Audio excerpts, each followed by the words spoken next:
Tous les mammifères sur cette planète ont contribué au développement naturel d'un équilibre avec le reste de leur environnement. Mais vous, les humains, vous êtes différents. Bonjour à toutes et tous. Aujourd'hui, on va parler de réindustrialisation et de la transition énergétique dans l'industrie. Pour cela, on a le plaisir de recevoir Anaïs Voigilis, qui est docteure et chercheuse en géographie, spécialiste des questions industrielles françaises et européennes. Bonjour Anaïs. Bonjour. Est-ce que je peux te laisser te présenter en 2 mots ? Oui, alors j'ai une double casquette. Je suis chercheuse associée à l'Université de Poitiers et mes travaux de recherche portent sur toutes les questions liées à la réindustrialisation et les politiques publiques qui peuvent accompagner cette réindustrialisation.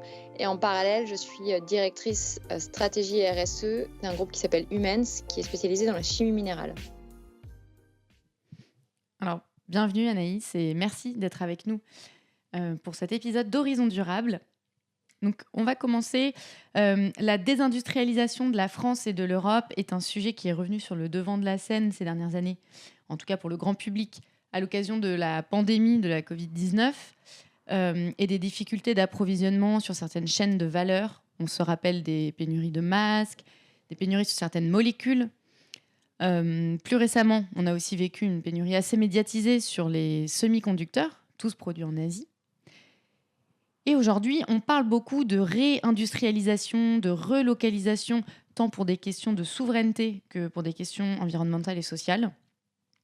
Mais cette désindustrialisation, tu vas revenir sur tout ça, Anaïs, plus en détail, elle a été pendant une période souhaitée et mise en œuvre, organisée par les entreprises, notamment parce qu'elle présentait aussi des avantages.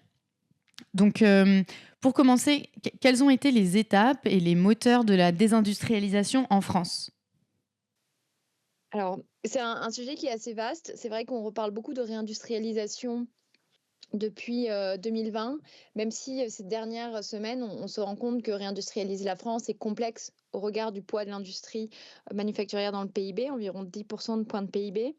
Maintenant, ce qu'on constate, c'est que la France se désindustrialise depuis la fin des années 70, début des années 80. On constate un tassement du poids de l'industrie dans le PIB, qui peut être lié à plusieurs facteurs, à la fois des facteurs d'évolution de l'organisation du périmètre des entreprises, c'est-à-dire que certaines activités qui auparavant étaient comptées comme des activités industrielles parce qu'elles étaient internalisées dans les groupes industriels comme des activités de maintenance, de nettoyage, de sécurité, etc., ont pu être externalisées pour être confiées à d'autres entreprises qui se sont spécialisées dans ces métiers-là. Et donc, à partir du moment où elles ont été externalisées, eh bien, elles ont aussi plus été comptées d'un point de vue statistique dans les statistiques de l'industrie. Le deuxième phénomène qu'on observe pour expliquer la désindustrialisation, c'est des gains de productivité assez fort. Et puis après, il y a eu aussi tout un mouvement de délocalisation d'activités vers l'étranger qui ont pu être motivés à la fois par l'ouverture de nouveaux marchés à l'est de l'Europe et en Asie, mais aussi la volonté d'abaisser les coûts de fabrication en profitant d'une main-d'œuvre très bon marché, contourner certaines réglementations environnementales, etc. Après, je ne sais pas si je dirais que la désindustrialisation, elle a vraiment été organisée en France. Je pense qu'on s'est retrouvé un peu dans un entre-deux. Si on prend l'exemple qui est l'Allemagne, qui se conçoit comme un site de production, ou le Royaume-Uni de Margaret Thatcher, qui a vraiment fait le choix de devenir une économie de services, de créer, de devenir une grande place financière avec Londres, et puis d'attirer les capitaux étrangers pour racheter certains fleurons industriels britanniques et donc un peu atténuer ces effets de désindustrialisation. La France, on est un peu en entre-deux où on a à la fois essayé de sauver l'industrie et en même temps on a mis en place des politiques d'innovation. On a peut-être eu ce discours qui allait un coup pour l'industrie, un coup plutôt défavorable à l'industrie, si bien que le tissu s'est délité beaucoup plus qu'ailleurs. Et puis il y a une chose peut-être qui est importante de préciser, c'est que la France est à la fois un pays qui a eu un passé industriel avec, si on remonte sur la proto-industrie, le développement industriel qui s'est fait avant ce qu'on a appelé la première révolution industrielle, même si on pourrait discuter l'idée d'industrie avant la première révolution industrielle, puis comment ça s'est développé après la première révolution industrielle. La France a une grande manufacture royale, puis on a dans les développements industriels, on a été un pays qui a pu être symbolique avec la fabrication d'avions, des trains à grande vitesse, etc. Mais je suis assez convaincue que la France, c'est un pays avec une culture moins industrielle que ce qu'on peut avoir en Allemagne. Et donc, ça peut aussi expliquer le détachement de la société à l'égard de son industrie et le fait qu'elle soit partie progressivement à l'étranger. Si bien que quand on parle de réindustrialisation aujourd'hui, c'est complexe parce qu'on est dans le contexte européen, dans le contexte international avec les surcapacités de production de la Chine dans un certain nombre de domaines, etc. Et tu évoquais l'Allemagne, l'Angleterre. Donc, est-ce que l'Europe au global a connu cette même tendance ou voilà, ça reste très différent en fonction des pays? Euh, c'est différent en fonction des pays. En tout cas, ce qu'on constate, c'est que tous les pays européens se sont ont une baisse du poids de l'industrie manufacturière dans le PIB depuis les années 80, avec des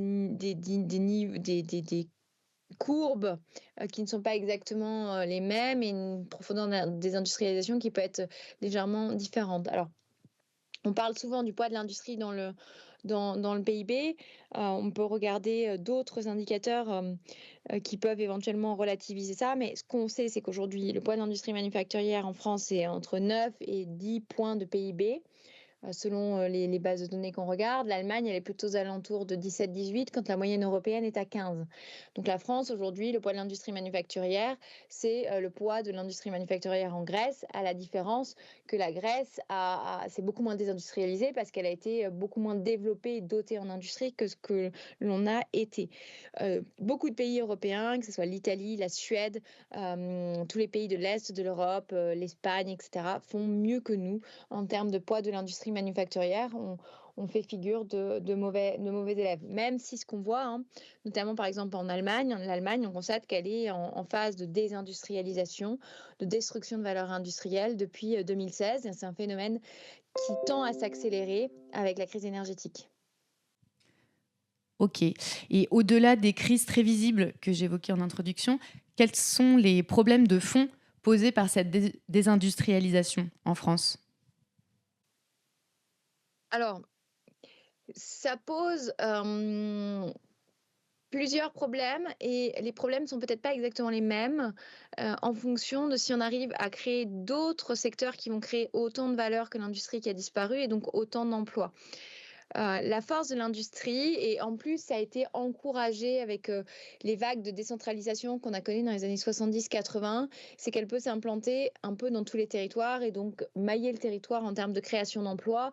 Et à partir du moment où on crée une activité industrielle, on a d'autres activités qui vont se créer, qui vont être liées à la fois aux emplois indirects, c'est-à-dire les sous-traitants qui vont travailler pour une entreprise industrielle installée, mais aussi les emplois induits qui sont liés à la fiscalité, à la consommation des personnes travaillant directement dans cette industrie ou des personnes travaillant chez les sous-traitants de cette industrie. Donc elle a un effet d'entraînement dans l'écosystème, elle peut permettre d'avoir moins de phénomènes de concentration géographique que ce qu'on voit dans la tech, par exemple, où on voit qu'on a vraiment des clusters liés à la tech un peu partout dans le monde. Donc, si un pays comme la France, le problème c'est qu'en détruisant son industrie, a réussi à créer des activités de service, mais peut-être pas suffisamment pour maintenir une création de valeur suffisante pour soutenir le modèle social. La deuxième chose, donc au-delà des questions d'emploi et de création de valeur et de cohésion territoriale, ce sont aussi des questions de souveraineté. Moins on produit sur son territoire, plus on est dépendant en termes d'approvisionnement d'autres pays. Et donc la question qui se pose, c'est dans un rapport de force, comment on peut se positionner et continuer à assurer qu'on aura accès à des biens si on n'a pas la création de valeur suffisante et pas la capacité à tenir les rapports de force. Donc on est forcément dans une perte de souveraineté, on devient dépendant et on ne crée pas d'interdépendance, ou en tout cas pas suffisamment. Et la dernière chose, c'est aussi pour des questions environnementales. On est dans un contexte climatique que tout le monde connaît. On a des vrais enjeux de décarbonation et de réduction de l'empreinte environnementale des activités en général, des activités humaines. Et à partir du moment où on ne produit pas sur son territoire, c'est-à-dire qu'on a une partie de l'empreinte environnementale d'un pays qui va être liée, en tout cas de l'empreinte carbone, qui va être liée à des émissions importées. Et on se met donc dépendant de la trajectoire de décarbonation des autres pays, puisque nous importons. Donc, en fonction de la rapidité de leur décarbonation, eh bien, va varier la nôtre. Si on produit sur le territoire, au regard du mix énergétique français qui est moins intensif en carbone que ce qu'on voit dans d'autres pays, de nos réglementations environnementales, d'une plus grande proximité avec les consommateurs, eh bien, on peut se dire qu'on va arriver à produire la même chose, mais mieux d'un point de vue environnemental. Et donc, ça a du sens. Et puis, au moins, on met notre régime de contraintes et on ne dépend pas des autres pour atteindre nos objectifs. Et alors, On c'est dépend peut-être... moins des autres, plutôt. D'accord. C'est peut-être une vaste question, mais enfin une question qui appelle une vaste réponse. Aujourd'hui, quel est l'état des lieux de l'industrie en France? C'est-à-dire, tu parles d'industrie manufacturière. Qu'est-ce qui est déjà présent sur le territoire? Qu'est-ce qu'on devrait développer? Quelles sont les grandes transformations nécessaires?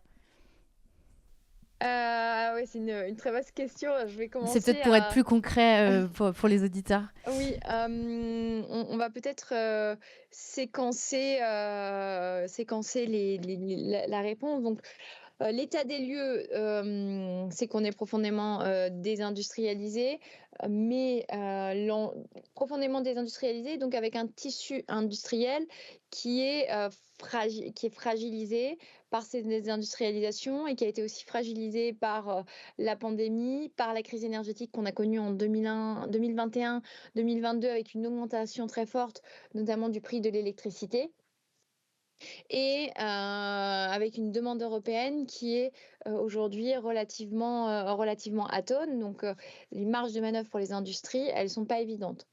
Peut-être qu'on peut clarifier, en profiter pour clarifier ce qu'on entend derrière réindustrialisation. Il y a différentes dynamiques qui ne vont pas forcément appeler aux mêmes politiques publiques. Derrière la réindustrialisation, il y a le maintien et le développement du tissu industriel existant. C'est-à-dire que si on implante de nouvelles activités, mais que l'existant s'effondre, au final, on sera sur un jeu à somme nulle. Donc, il y a bien le maintien de ce tissu existant qui est confronté à plusieurs défis de transformation sur lesquels je reviendrai par la suite. Et là, on voit que ces dernières semaines, on a une augmentation du nombre de faillites d'entreprises industrielles, qu'on a un tissu qui est en difficulté, qui va aussi souffrir de la crise en Allemagne, puisqu'on a un certain nombre, notamment dans la filière automobile, on a un certain nombre de sous-traitants qui peuvent aussi servir des constructeurs allemands. Et à partir du moment où ce secteur rentre en crise en Allemagne, eh bien, ça a des répercussions sur l'ensemble des chaînes de valeur européennes. La deuxième dynamique qu'on regarde dans la réindustrialisation, c'est ce qui va être lié à la relocalisation d'activités, qui peuvent être soit des activités stratégiques, donc ça va être plutôt une impulsion du gouvernement, comme on le voit dans le domaine de la santé, avec la volonté de relocaliser certains principes actifs, ou la production de paracétamol, ce qui parlera sûrement à tout le monde. Et cette relocalisation, elle peut aussi être une volonté des entreprises de renforcer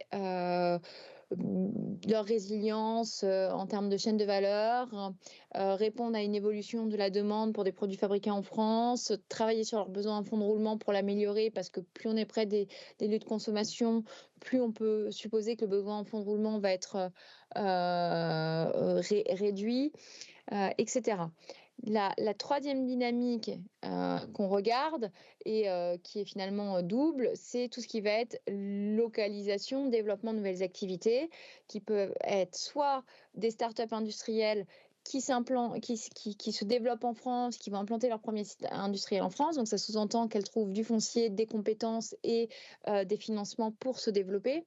Et là-dedans, on retrouve plein d'entreprises différentes. On peut citer Néolith, qui valorise les déchets qui étaient jusqu'alors enfouis. On peut citer Insect qui produit des insectes en alternative à une production beaucoup plus carnée, donc beaucoup plus intensive en termes d'impact environnementaux. Donc toutes ces startups, pour ceux qui voudraient avoir une idée de l'ampleur et de la diversité des startups industrielles, elles peuvent voir tout le travail qui est fait par Start Industrie euh, pour, euh, pour valoriser les startups industrielles. Et puis, il y a aussi la localisation à travers les investissements directs étrangers. Et ça, c'est toute la politique qu'on retrouve en France à travers Choose France, qui a été impulsée par Emmanuel Macron. Et donc, c'est tous les investissements qu'on voit récemment avec les gigafactories pour la production de batteries pour véhicules électriques, la production d'hydrogène, etc.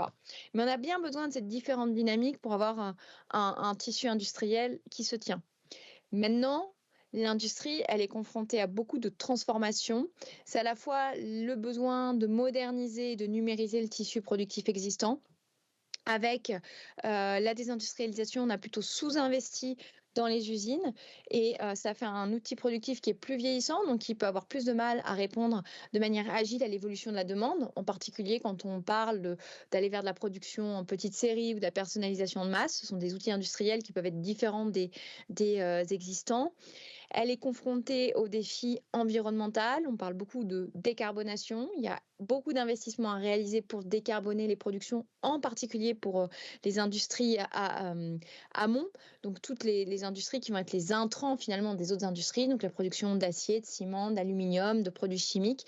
Là, il y a un vrai défi de décarbonation, mais il y a aussi la réduction de l'empreinte environnementale. C'est comment les activités industrielles consomment moins de matières premières. Et il y a un vrai défi de société derrière cette question, comment elles consomment moins d'eau et de manière générale de ressources, comment elles réduisent leur impact sur la biodiversité, etc.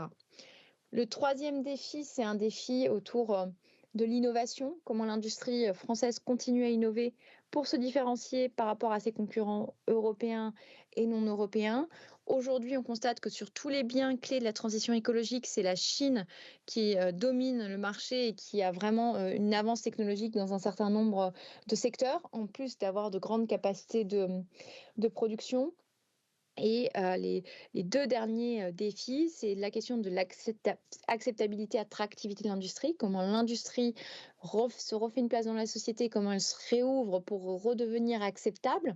Et ça pose plein de questions qui sont presque de l'ordre philosophique. C'est quelles activités on accepte sur le territoire, quel modèle industriel on veut pour demain au regard de nos attentes sociétales.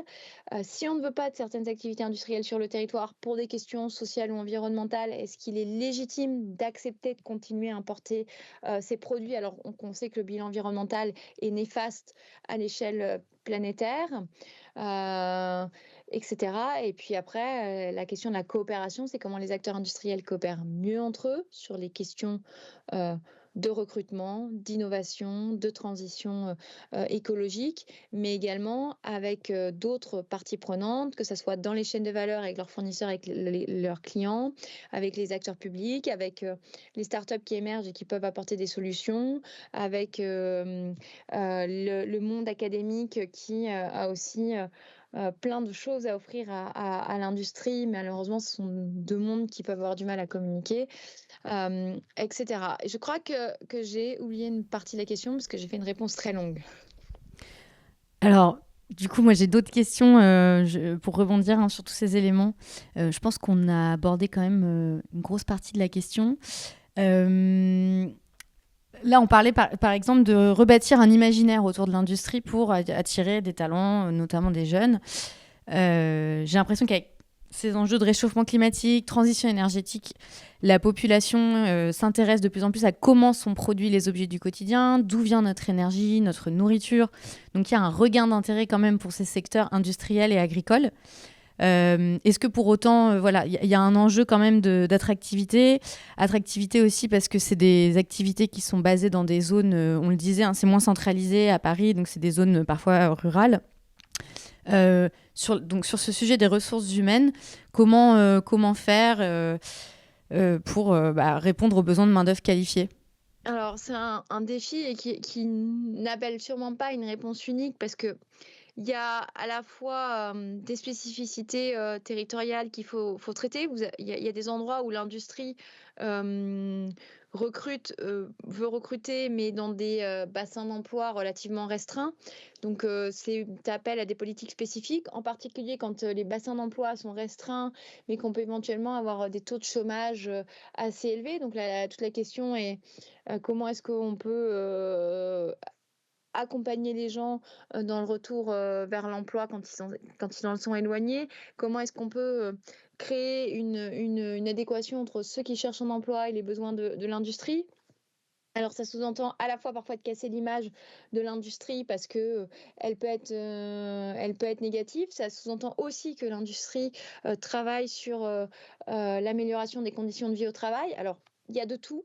La même chose, on peut avoir l'image de l'industrie où on travaille depuis une salle de contrôle. Il y a beaucoup de diversité dans les métiers industriels, dans les activités industrielles. Il y a encore un travail très manuel et à la chaîne dans certaines usines. Il y a d'autres endroits où, en effet, travailler dans l'usine, c'est être plutôt en pilotage parce que les chaînes sont très automatisées et les interventions sur les lignes de production sont des interventions de maintenance qui demandent des profils très qualifiés. Donc, il y a autant d'industries que finalement de types de métiers et de réalités industrielles.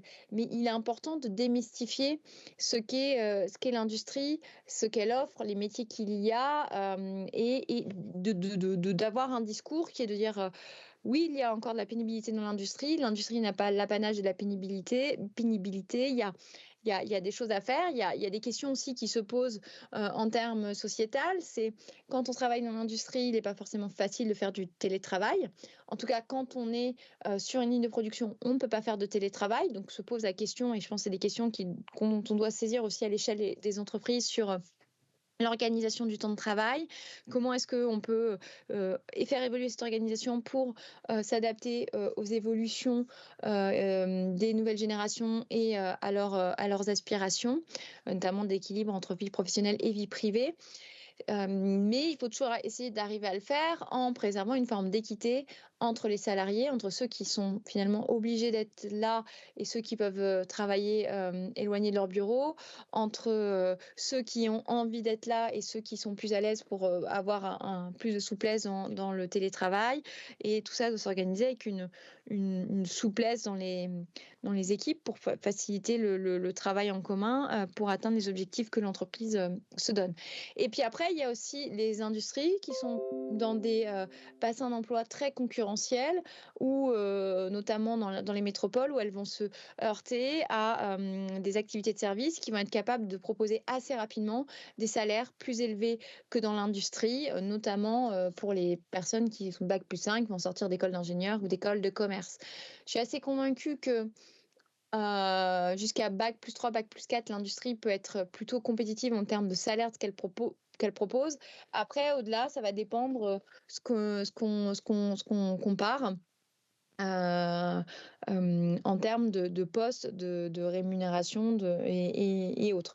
Mais si je résume, pour essayer d'être plus concise, l'un des enjeux numéro un, c'est de faire connaître l'industrie, démystifier ce qu'elle est pour attirer, et puis aussi faire tout un travail sur la qualité de vie au travail quand il y a des métiers complexes, vraiment accompagner les gens dans leur prise de poste, parce qu'il y a des métiers qui sont difficiles et c'est peut-être dur à dire ou à entendre, mais qui peuvent être perçus parfois comme des métiers de passage, parce que on regarde l'évolution de la société, de ses aspirations, et bien on accepte moins, et c'est presque un autre débat de société.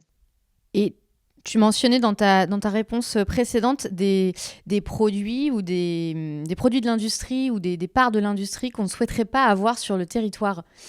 Tu faisais référence à quoi, par exemple? Alors, j'ai pas forcément d'exemple hyper toujours très précis, mais on a certaines industries chimiques où on sait que si on voulait implanter ces nouvelles activités en France, ça serait compliqué. Et Quand je dis ça, je pense par exemple au cas du développement d'une usine qui fabrique de la laine de roche en France, où il y a une forte contestation locale. Moi, je dis pas c'est bien ou c'est pas bien.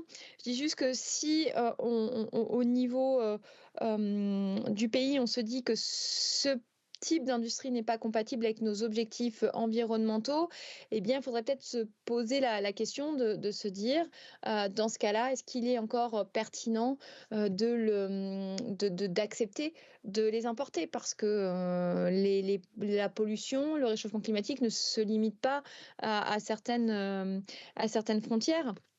Donc, il faut qu'on soit cohérent dans nos choix. Et je crois que c'est là où l'industrie devient un vrai débat de société, c'est qu'il y a des choses qu'on ne souhaite pas, dont on sait qu'elles ne sont plus compatibles avec nos objectifs environnementaux, qu'il va falloir envisager les transitions de certaines filières. C'est toute la question qui va se poser pour, par exemple, les industries pétrolières. Hein. Quand on dit qu'il faut sortir de la consommation d'énergie fossile, on est entouré d'énergie fossile partout en termes énergétiques, mais même dans ce qu'on consomme, même dans ce qu'on porte, dans les matières qu'on porte. Donc il y a un vrai mouvement de société à faire qui doit s'accompagner. Il faut le poser sur la table. Mais aujourd'hui, on ne pose pas vraiment le débat. On se dit, ouais, il faut plus, mais on n'a pas commencé à se dire qu'est-ce que ça veut dire en termes d'aménagement du territoire, de modification des politiques publiques, d'accompagnement des transitions économiques, territoriales et sociales. Et ça, c'est le débat qu'on devrait poser dans la réindustrialisation. La réindustrialisation, ça ne peut pas être uniquement une affaire d'implantation de nouvelles usines. C'est aussi une question du projet de société qu'on veut porter et comment on rend l'industrie compatible avec nos objectifs environnementaux et comment on s'assure que quand on fait ces transitions, on laisse personne sur le bord de la route. C'est-à-dire, c'est renouer avec nos responsabilités et se dire que on veut faire de grands changements, et bien on doit porter ces changements, accompagner les gens dedans et surtout arrêter de déléguer notre responsabilité à des pays tiers en leur confiant nos pollutions, etc. Donc en fait, cette réindustrialisation, elle permettrait finalement de contrôler les transformations profondes dont on parle tous sur ces enjeux environnementaux et qui sont nécessaires à la transition énergétique. Alors, je ne dirais pas que ça permet de contrôler. En tout cas, quand on pense une mutation de société, on doit se questionner sur la place qu'on donne à notre industrie. L'industrie, elle est à la fois très éloignée de nos modes de vie, parce que il y a de moins en moins de gens qui travaillent dans l'industrie, donc c'est quelque chose qui semble loin, qui est souvent représenté à travers des reportages qu'on peut voir à la télé, on parle beaucoup d'industrie quand les choses ne vont pas bien, quand il y a des incidents industriels. On parle très rarement d'industrie pour dire que les choses, pour indiquer tout ce qui va bien. C'est-à-dire, on a un accident industriel, on va en parler pendant 5 à 10 ans, et c'est normal de mettre en place toutes les mesures nécessaires à éviter que ça se reproduise, mais on ne parle pas de toutes les activités industrielles, y compris à risque, qui se déroulent de jour en jour sans qu'il y ait de problèmes environnementaux majeurs. Donc c'est aussi avoir un équilibre dans les discours sur l'industrie, mais on ne peut pas penser les transitions de société sans penser l'industrie, tellement elle est partout, on est entouré de biens industriels partout. Donc si on veut faire bouger la société, changer notre projet de société pour des questions climatiques et sociales, eh bien, on doit se poser la question de quelle est la place qu'on donne à une activité qui est présente partout dans nos vies, mais dont on est aujourd'hui éloigné, parce qu'on n'est plus habitué à y être confronté tous les jours. Et maintenant, pour prendre un petit peu de recul et se placer au niveau de l'Europe, fin 2023, donc, l'Union européenne a approuvé un Net Zero Industry Act, un texte qui vise à assurer que l'Union sera capable de produire au moins 40% de ses besoins en matières premières des technologies vertes d'ici à 2030. Donc, je pense notamment aux minerais. Et notamment en capitalisant sur le recyclage des batteries déjà présentes en Europe. Ce texte définit 10 technologies stratégiques en lien avec la décarbonation. Donc là, j'ai plusieurs questions à te poser sur ce sujet. Déjà, est-ce que l'Europe protège ou soutient, tu choisis le mot, suffisamment les savoir-faire et les industries stratégiques de nos pays ? En fait, le Net Zero Industrial Act, il est intéressant parce que, bon, déjà, c'est comment la version, le volet industriel du Green Deal. On peut lui reprocher plusieurs choses. C'est que d'un côté, on veut avoir que les biens liés à la transition écologique soient fabriqués en Europe pour que cette transition profite aux industries européennes. Sauf qu'on est dans une compétition majeure, que dans un certain nombre de domaines, par exemple la fabrication de panneaux solaires, voire de batteries, la Chine produit plus que ce que le marché est capable d'absorber aujourd'hui. Et donc, si on ne met pas plus de barrières pour rééquilibrer les rapports de force, pour faire face à la concurrence déloyale, ça va être un vœu pieux. Donner un exemple qui est très parlant dans l'actualité récente, qui n'est pas dans le Net Zero Industrial Act, mais qui est quand même lié à la transition qu'on veut porter en Europe, c'est le Chips Act sur la capacité de production de semi-conducteurs en Europe. Et le Chips Act dit en 2030, l'Europe doit produire 20% de la demande mondiale en semi-conducteurs. Pour cela, on a voulu attirer des capitaux étrangers, notamment que Intel implante une usine de production de semi-conducteurs en Europe. Et le pays retenu a été l'Allemagne, avec des subventions assez conséquentes. Intel a annoncé récemment décaler dans le temps ce projet. Intel n'arrête pas le projet aux États-Unis, en Arizona, il me semble. Et qu'est-ce qui est en train de se jouer en Europe? La première chose, c'est que le lendemain de crise, pénurie de semi-conducteurs, tout le monde s'est dit il faut produire des semi-conducteurs sur chaque continent pour assurer la souveraineté et la résilience en cas de crise, avec en arrière-plan le risque qui pèse sur Taïwan, avec une crainte que la Chine finisse par envahir Taïwan. D'autant plus que la Chine, dans sa feuille de route Made in China 2025, avait fixé un certain nombre de technologies dans lesquelles elle voulait devenir indépendante des autres pays. Et dedans, il y avait les semi-conducteurs. Et aujourd'hui, c'est une des industries où elle peine à être indépendante et à maîtriser l'ensemble de la chaîne de valeur, contrairement à Taïwan ou aux États-Unis avec Intel et autres. Donc, il y a eu une volonté de rapatrier production de semi-conducteurs dans tous les continents, sauf que derrière ça, finalement, la demande reste atone. Donc, on risque de se retrouver avec une surcapacité de production mondiale, ce qui appelle plutôt à ralentir les investissements. Et pourquoi l'Europe est victime en premier lieu d'un ralentissement? C'est qu'elle n'a pas une demande porteuse, c'est qu'elle a un prix d'énergie qui est structurellement plus haut et va rester plus haut que ce qu'on voit en Chine ou aux États-Unis, et que contrairement à l'Inflation Reduction Act, elle n'a pas de clause de localisation pour bénéficier de certaines subventions comme ce qu'ont prévu les Américains. Donc l'Europe a de la volonté, et je crois qu'il faut saluer la volonté de l'Union européenne d'être vertueuse d'un point de vue environnemental, mais en parallèle, elle ne se donne pas forcément les moyens de transformer ses ambitions en réalité. Bah, très intéressant, c'était ma prochaine question, de comparer le Net Zero Industry Act avec le US Inflation Reduction Act. Qu'est-ce qui semble peut-être plus engageant, plus efficace aux États-Unis. Donc... Alors, peut-être que ce qu'on peut dire, on peut dire deux choses pour compléter. La première, c'est que il y a, donc ce que je disais dans les deux choses, il y a ces clauses de localisation, c'est-à-dire que pour bénéficier de certaines subventions, il faut que il y ait eu que certains produits soient fabriqués aux États-Unis. Et l'idée, par exemple, dans la chaîne de valeur du véhicule électrique, c'est de commencer avec le bloc batterie et puis après de remonter progressivement la chaîne de valeur. Donc ça conditionne certaines aides. Et les États-Unis ont été assez offensifs pour attirer des capitaux étrangers. La deuxième chose, alors je sais déjà que les gens qui vont nous écouter quand je vais dire ce que je vais dire vont me dire oui, mais donc, les États-Unis, c'est un pays. Alors oui, on va me dire, c'est comme l'Europe, il y a des concurrences entre les États américains, mais ça reste un pays, c'est une fédération. L'Europe, on a 27 pays, 27 souverainetés nationales, 27 plans hydrogène, 27 plans batterie, etc. Alors bien entendu, j'exagère avec le 27 parce que certains pays n'ont pas d'ambition industrielle, certains petits pays, ou en tout cas pas sur tout le panel d'industrie, mais on a une dilution de moyens financiers et humains en Europe qu'on ne trouve pas forcément aux États-Unis. Et on a une concurrence entre les États avec des visions différentes. Les États-Unis, le pays est protectionniste, souhaite soutenir son industrie. En Europe, on a la France qui a une position et qui n'est pas forcément audible au regard du poids de l'industrie manufacturière dans son PIB.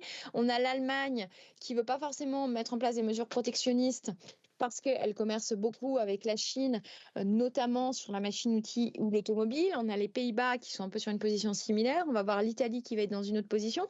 Il y a une cacophonie de positions.